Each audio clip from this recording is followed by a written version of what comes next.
지난주 우리는 그 목적을 위해 함께 가는 여정이라는 설교를 우리가 함께 들으면서 인생이란 무엇인가 라는 심오한 질문을 우리가 함께 풀어갔었습니다.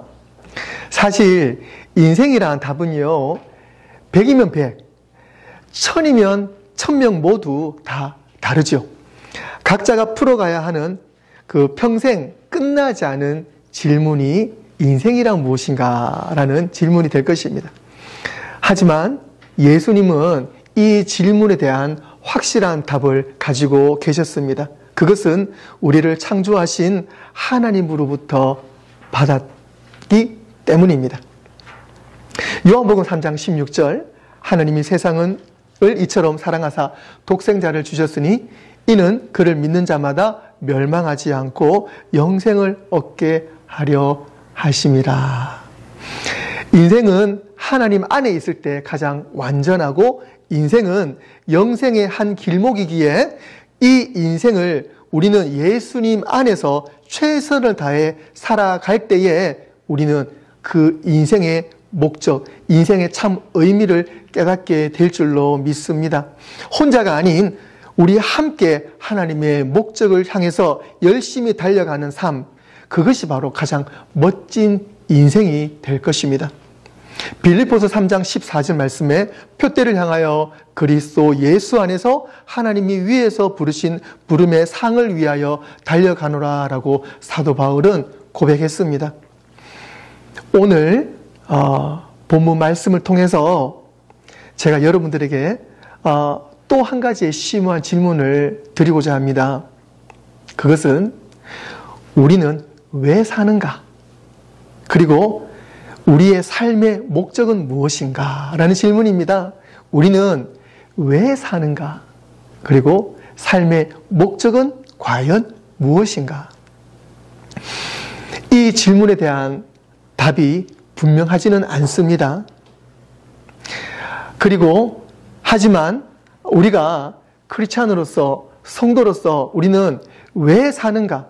그리고 우리는 우리의 삶의 목적이 무엇인가? 라는 이것에 대한 명확한 답을 가지고 살아야 될 사람이 또한 우리 크리스찬이기도 합니다. 우리가 만약 왜 사는지 또한 삶의 목적이 분명하지 않다면 우리는 신앙생활이 흔들리거나 쉽지 않습니다. 그리고 우리가 성도로서 크리스찬으로서 이 세상에서 또 헌신하고 섬기며 사는 그 삶이 결코 우리는 지속될 수가 없습니다. 오늘 본문은 특별히 그리스도인의 삶이 무엇이고 그리고 그 삶의 목적이 무엇인지 우리에게 분명한 해답을 보여주실 줄로 믿습니다. 먼저 오늘 본문은요, 그리스도인들의 삶에 대해서 헌신에 강조하고 있다는 것입니다. 사랑하는 성도 여러분, 헌신이 무엇입니까? 헌신은 하나님의 긍휼하심에 대한 우리의 표현입니다. 우리의 반응입니다. 우리는 하나님께 헌신함으로 우리의 믿음의 반응이 있어야 되는 것입니다.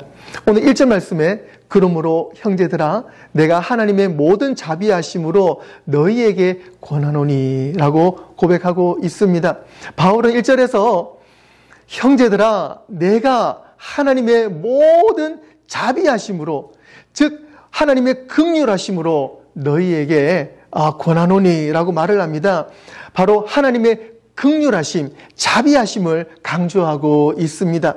여기서 말하는 하나님의 긍휼하심은 무엇입니까? 그것은 우리는요, 받을 자격이 없는 하나님의 은혜와 사랑, 그리고 예수 그리스도의 십자가를 통해서 주어진 그 구원의 은총을 받은 것입니다. 이것이 바로 하나님의 자비하심, mercy, 긍휼인 것입니다.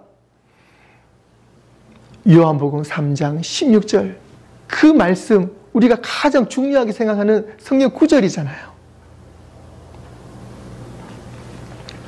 헌신은 하나님께 받은 은혜에 대한 우리의 삶의 표현입니다. 삶의 반응입니다. 하나님께 드리는 우리의 믿음의 몸부림입니다. 우리가 하나님께 헌신을 해야 하는 이유는 그분이 먼저 우리를 사랑하셨고 그분이 먼저 우리에게 헌신하셨기 때문에 그렇습니다. 우리의 헌신은 은혜에 대한 의무가 아니고요. 사랑에 대한 우리 스스로에 대한 반응이 되어야 될 줄로 믿습니다. 고린도후서 5장 14절 15절에 그리스도의 사랑이 우리를 강권하시는 도다. 우리가 생각하건대 한 사람이 모든 사람을 대신하여 죽었은즉 모든 사람이 죽은 것이라. 그가 모든 사람을 대신하여 죽으심은 살아있는 자들로 하여금 다시는 그들 자신을 위하여 살지 않고 오직 그들을 대신하여 죽었다가 다시 살아나신 예수 그리스도를 위하여 살게 하려 하심이라. 제가 여러분들에게 손영은 목사님 그 예화를 몇 번 든 적이 있습니다. 오늘은요, 손 목사님 예화 중에 제가 아껴뒀던 그 예화 하나를 들려고 하는데요. 손영은 목사님께서 목회를 정말 하나님의 사랑으로 정말 헌신된 믿음으로 목회를 하실 때 따님이 계셨어요. 손동이라는 지금은 권사님이신데요. 그 딸과 이 손 목사님의 대화가 있습니다. 여러분 아시는 것처럼 손 목사님의 그 아들, 두 아들을 죽었잖아요. 어느 한 청년이 이 손 목사님의 두 아들을 총으로 죽이게 됩니다. 그리고 손 목사님은 그 자기 친 두 아들을 죽인 그 살인자를 양아들로 받게 되고요. 그러면서 그 아들을 양육을 하게 되는 거죠. 믿음 안에서 그 아들을 양육하게 되는 거죠. 그럴 때에 그 손동희 권사님 어릴 때 어린 딸이죠. 그 당시에는 딸이 아버지에게 이렇게 따지듯이 물었습니다. 아버지, 우리가 아무리 크리스찬이라 해도 오빠를 죽인 자를 용서하는 것까지는 하나님의 사랑이라고 제가 이해를 하고 받아들이겠습니다. 그런데 아버지, 그 원수를, 그 자신의 아들을 죽인 그 원수를 아버지, 제가 저에게 오빠라고 부르라고 말하는 것은 제가 도저히 그거는 받아들일 수 없습니다. 저는 그렇게 할 수가 없어요. 라고 이 딸이 아버지에게 따지듯이 말을 했어요. 그럴 때 손 목사님께서 곰곰이 생각을 하시다가 이 딸에게 이렇게 대답을 합니다. 동희야, 그거 참 이상하구나. 너가 읽은 성경과 그리고 내가 읽은 성경에 차이가 있는 것 같아. 내가 읽은 성경에는 하나님 말씀에 원수를 사랑하라고 했지, 내가 사랑하고 싶은 사람만 사랑하라고 하지 않으셨어. 하나님의 말씀은 1.1획도 틀리지 않으셔. 나는 그것을 믿어. 그래서 나는 말씀 속에서 예수님 만났고 예수님을 통해서 나는 살았고, 그리고 하나님 말씀에 원수를 사랑하라고 하셨기 때문에 나는 비록 원수인 이 아들이지만 나는 이 아들을 사랑해야 돼. 그게 바로 크리스찬이야 라고 말씀해 주셨어요. 그 이야기를 들은 동희는 밤에 하염없이 웁니다. 하염없이 울고 울다 지쳐 잠이 들었어요. 잠이 들고 난 다음에 새벽녘에 어떤 소리에 잠을 깨게 됩니다. 그리고 문을 열어서 밖에 보는데 이 동희가 충격적인 장면을 보게 됩니다. 밖에서 소의 울음소리와 같은 우렁찬 소리로 아버지가 하염없이 우는 거예요. 짐승처럼 우는 거예요. 아버지가 울면서. 그 아버지의 마음은 이로 말할 수 없는 괴로움과 그 두 아들 잃은 것에 대한 그 힘든 마음이 있지만 내가 예수님으로 살았기 때문에 나는 그 원수를 사랑하고 그 아들마저도, 그 원수마저도 나의 양자로 삼아서 이미 내 두 아들은 천국에 있고 그 양아들 받아들임으로 내가 이 아들을 하나님 자녀로 키워야 된다는 그 어떤 마음에 복잡한 심경이 있지만 그것을 하나님께 다 토로하고 아무도 없는 자리에서 하늘을 바라보면서 우는 그 아버지의 모습을 이 딸이 보게 된 거예요.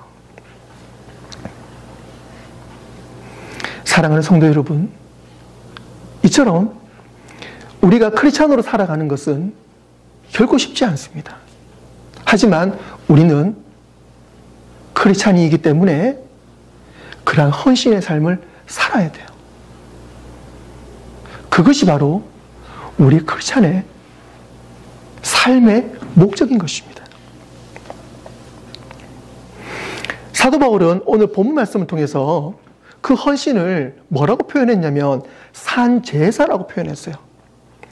구약의 제사는요, 동물을 죽여서 각을 떠서 그걸 태워서 하나님께 올려드렸지만 신약에 들어오면서 제사는 우리의 자신을 하나님께 드리는 것이 바로 제사입니다. 그래서 저와 여러분들이 우리의 삶을 전적으로 하나님께 드리는 것이 바로 산제사인 거예요. 우리의 몸과 마음, 시간과 재능, 물질 모든 것을 하나님께 드리는 것, 그것이 바로 산제사입니다. 이 헌신은 단순히 한 번으로 끝나는 것이 아니라 이 헌신의 삶은 매일매일 우리는 말씀 앞에 우리를 내려놓고 헌신의 삶을 살려고 발버둥을 치고 노력을 해야 됩니다. 누가복음 9장 23절에 아무든지 나를 따라오려거든 자기를 부인하고 날마다 제 십자가를 지고 나를 따를 것이니라. 제 십자가를 지고 나를 따를 것이니라. 헌신이란 이 말은요, 영어로는 크게 이제 두 단어로 표현이 되죠. 오늘 설교 제목처럼 데디케이트라고 표현되기도 하고요. 또 디보트라는 말로 표현이 됩니다. 두 단어가 비슷하지만 또 사뭇 달라요. 데디케이트는요, 특정한 목적이나 대상에 대한 헌신적인 그 행동을 의미하는 거고요. 디보트는 주로 시간과 에너지를 특정 활동에 대해서 어떤 전념하는 것을 말하는 거 있습니다. 그런데 성경에서 말하는 이 헌신은요, 이 모든 걸 다 포함합니다. 그래서 특정한 목적과 대상에 대해서 시간과 에너지를 다 모두 다 전념을 향해서 헌신하고 투자하고 행동하는 것, 전인격적인 헌신이 바로 우리 크리스찬들이 이 삶을 살아가면서 해야 될 헌신입니다. 예수님이 나에게 보여주셨던 그 헌신을 말하는 것입니다. 그렇다면 나는 왜 사는가에 대한 답이 나오죠. 그것은 우리는 헌신의 삶을 살아야 되기 때문에, 그리고 이 헌신은요, 내가 은혜를 받았기 때문에 그 은혜로 헌신하게 되는 것. 즉 나는 왜 살고 있는가, 왜 사는가, 그것은 하나님의 은혜로 살기 때문에 그렇습니다. 자, 한번 따라하시겠습니다. 나는 하나님의 은혜로 삽니다. 하나님의 은혜로 삽니다. 하나님의 은혜로 삽니다. 하나님의 은혜로 삽니다. 할렐루야. 아멘. 하나님의 은혜로 사는 나는 헌신하는 삶을 사는 진정한 크리스찬입니다. 그래서 이제는 나를 위해서 낭비하는 삶이 아니라 하나님을 위해서 사는 헌신된 삶을 사는 것이 바로 우리 크리스찬의 삶이 되는 것입니다. 두 번째로 그리스도인의 삶은 헌신과 함께 분명한 목적이 있어야 된다는 것입니다. 헌신된 삶은 목적이 분명해야 합니다. 오늘 본문 2절 말씀에 너희는 이 세대를 본받지 말고 라고 시작합니다. 여기서 이 세대는 하나님을 떠난 그 세상의 가치관, 그 문화를 의미합니다. 아마 저와 여러분들 지금 살아가는 이 삶의 이 세상을 보면서 아마 충분히 공감하실 거예요. 세상의 목적이 무엇입니까? 그리고 하나님의 목적은 무엇입니까? 세상은 우리에게 너 자신을 위해 살아라, 더 많은 것을 가져라, 성공이 곧 행복이다 라고 우리에게 주입하지요. 우리에게 그렇게 보여주지요. 그렇게 유혹하지요. 하지만 하나님의 목적은 우리가 하나님을 영화롭게 하고 그분의 뜻을 따르는 삶을 살고 그 뜻을 이루는 삶을 살고 목적을 이루는 삶을 살기를 원하는 것이 하나님의 목적입니다. 이사야 43장 7절 말씀에 내 이름으로 불려지는 모든 자 곧 내가 영광을 위하여 창조한 자를 오게 하라. 그를 내가 지었고 그를 내가 만들었느니라. 왜 이 세대를 본받지 말아야 합니까? 그리고 왜 하나님의 뜻을 알아야 합니까? 세상의 가치관은 일시적입니다. 세상의 가치관은 욕심과 욕망의 덩어리입니다. 세상은요, 내 기준이 인정받아야 되는 것이 이 세상입니다. 그래서 절대로 통합이 될 수가 없어요. 다양성 속에서 내 기준이 포함되어야 됩니다. 하나님의 기준이 세상 가치관 속에서는요, 다양성 속에서 하나님의 기준은 하나의 일부분뿐입니다. 그것이 바로 이 세상의 가치관입니다. 하지만 하나님의 기준과 하나님의 뜻은 그 어떠한 곳에서 변하지가 않습니다. 진정한 생명은 하나님께만 있다는 사실입니다. 요한일서 2장 17절 말씀에 이 세상도 그 정욕도 다 지나가되 오직 하나님의 뜻을 행하는 자는 영원히 거하느니라. 할렐루야. 아멘. 하나님의 뜻을 행하는 자는 영원히 거하느니라. 어떻게 이 세대를 본받지 않을 수 있습니까? 바울은 이어서 말씀하십니다. 오직 마음을 새롭게 함으로 변화를 받아 우리는 이 세대를 이겨야 된다는 것입니다. 오직 마음을 새롭게 함으로 변화를 받아 하나님의 목적에 부합하는 삶을 살아야 되는 것입니다. 우리의 마음이 하나님의 말씀과 성령님의 인도하심으로 늘 새로워져야 합니다. 우리는 세상의 목적을 떠나서 하나님의 목적을 가지고 사는 사람들입니다. 그래서 우리의 마음과 우리의 삶과 우리의 모든 것이 하나님의 가치관, 하나님의 우선순위가 우리의 우선순위가 되어야 됩니다. 하나님의 말씀, 하나님 향한 기도, 하나님의 목적이 우리의 가치관, 우리의 삶의 우선순위가 되어야 한다는 것입니다. 그렇다면 어떻게 해야 되겠습니까? 하나님 말씀이 가장 우리 가까이 있어야 됩니다. 하나님의 음성을 가장 가까이서 들을 수 있어야 됩니다. 그런데 우리는 하나님의 은혜로 늘 말씀을 붙잡고 살 수가 있습니다. 우리는 하나님의 은혜로 어디서나 기도할 수가 있습니다. 이것이 바로 성도의 은혜고 하나님의 은혜와 능력인 줄로 믿습니다. 우리는 오늘 분명한 결단을 해야 합니다. 나는 이 세상의 목적을 따라 살아가는 것이 아니라 하나님의 목적을 따라 살아감을 우리는 분명히 결단해야 될 줄로 믿습니다. 사랑하는 성도 여러분, 목적이 이끄는 헌신된 삶을 사시기를 바랍니다. 이것이 바로 하나님의 뜻입니다. 2절 말씀에 너희는 이 세대를 본받지 말고 오직 마음을 새롭게 함으로 변화를 받아 하나님의 선하시고 기뻐하시고 온전하신 뜻이 무엇인지 분별하도록 하라. 바울은 하나님의 선하시고 기뻐하시고 온전하신 뜻이 무엇인지 분별하라고 우리에게 강조하고 있습니다. 헌신된 삶의 궁극적인 목적은 하나님의 뜻을 분별하고 그 뜻에 따라서 살아가는 것입니다. 말씀을 맺도록 하겠습니다. 사랑하는 성도 여러분, 우리의 삶은 단순히 살아가는 것이 아닙니다. 하나님께 헌신되고 하나님의 목적을 이루어 사는 것이 바로 우리 성도입니다. 우리는 하나님의 긍휼하심에 대하여 우리의 몸과 마음을 산 제사로 드리는 헌신될 삶을 살아야 합니다. 이 세대를 본받지 않고 마음을 새롭게 함으로 변화를 받아 하나님의 뜻을 분별하고 그 뜻에 따라 살아야 될 줄로 믿습니다. 오늘 우리는 겸손히 우리의 모습을 십자가 앞에 내려놓고 그리고 그 십자가를 통해서 우리의 모습을 돌아보고 우리의 헌신을 새롭게 다짐하는 시간 되기를 바랍니다.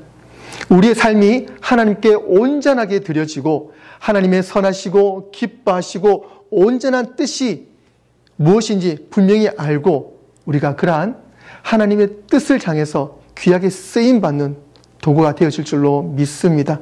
그래서 선하신 목적을 향해서 우리가 오늘 또 열심히 달려가는 복의 성도가 되어질 줄로 믿습니다.